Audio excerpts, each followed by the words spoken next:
Hello பசங்களா, welcome. இன்னைக்கு நம்ம ஒரு புது சாப்டர் ஸ்டார்ட் பண்ண போறோம். Unit 6 electromagnetic induction. கேட்கவே கொஞ்சம் பெருசா இருக்குல்ல? ஆனா பயப்படாதீங்க. இந்த சாப்டரோட கான்செப்ட்ஸை புரிஞ்சுக்கிட்டீங்கன்னா எக்ஸாம்ல ஃபுல் மார்க்ஸ் வாங்குறது ரொம்ப ஈஸி.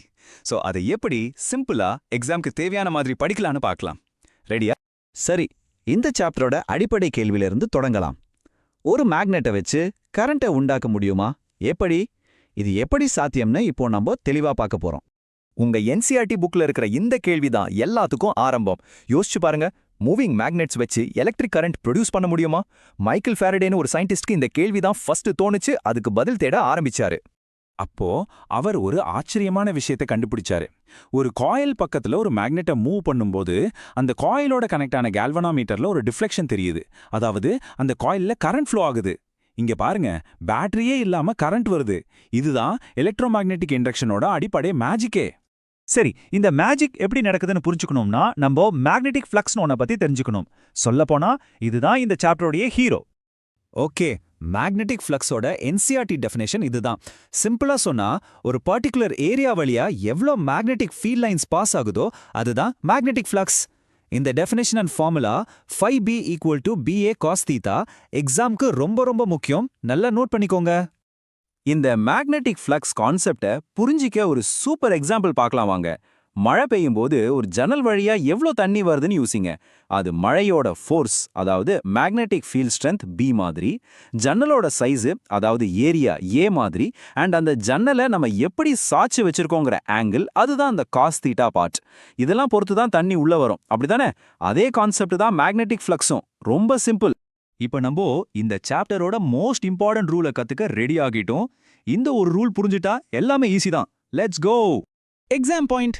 பசங்களா, இதை நோட் பண்ணிக்கோங்க. இங்க இருக்கிற ஃபாரடேஸ் லா ஆஃப் இண்டக்ஷனோட டெஃபினிஷனை அப்படியே ஒரு வார்த்தை கூட மாத்தாம எழுதணும். இதுதான் கரெக்ட் என்சிஆர்டி வேர்டிங். நான் படிக்கிறேன், கவனமா கேளுங்க. The magnitude of the induced EMF in a circuit is equal to the time rate of change of magnetic flux through the circuit. So, சிம்பிளா இதோட அர்த்தம் என்னன்னா, இன்டியூஸ் ஆகிற இஎம்எஃபோட மேக்னிடியூட் எந்த ரேட்ல மேக்னெட்டிக் ஃப்ளக்ஸ் மாறுதோ அதுக்கு ஈக்குவலா இருக்கும். அதே லாவை நம்ம மொழியில சொல்லணும்னா ரொம்ப சிம்பிள். மேக்னெட்டிக் ஃப்ளக்ஸை சேஞ்ச் பண்ணுங்க, உங்களுக்கு இஎம்எஃப், அதாவது ஒரு வோல்டேஜ் கிடைக்கும். எவ்வளோ ஃபாஸ்டா அந்த ஃப்ளக்ஸை சேஞ்ச் பண்றீங்களோ அவ்வளோ பெரிய இஎம்எஃப் கிடைக்கும். அவ்வளோதான் விஷயம். Matter closed. சரி, இந்த இண்டக்ஷன் ப்ராசஸ் எப்படி நடக்குதுன்னு இப்போ ஸ்டெப் பை ஸ்டெப்பா பார்க்கலாம். கொஞ்சம் கவனமா கேட்டீங்கன்னா லைஃப் லாங் மறக்காது, ப்ராமிஸ். இந்த ஸ்லைட்ல அந்த என்டையர் ப்ராசஸும் இருக்கு பாருங்க. ஃபர்ஸ்ட், ஒரு லூப்ல மேக்னெட்டிக் ஃப்ளக்ஸ் இருக்கு. இது ஸ்டெப் 1. அப்புறம் அந்த ஃப்ளக்ஸை நம்ம மாத்துறோம். எப்படி? மேக்னெட்டை மூவ் பண்ணி, ஃபீல்டை சேஞ்ச் பண்ணி, ஏதோ ஒன்று பண்ணி. அது ஸ்டெப் 2. ஃபைனலி அந்த மாற்றத்தால அந்த லூப்ல ஒரு இஎம்எஃப் கிரியேட் ஆகுது. அது கரண்ட்டை கொண்டு வருது. ஸ்டெப் 3. இவ்ளோ சிம்பிள் தான். இங்க ஒரு சின்ன எக்ஸாம்பிள் பாருங்க.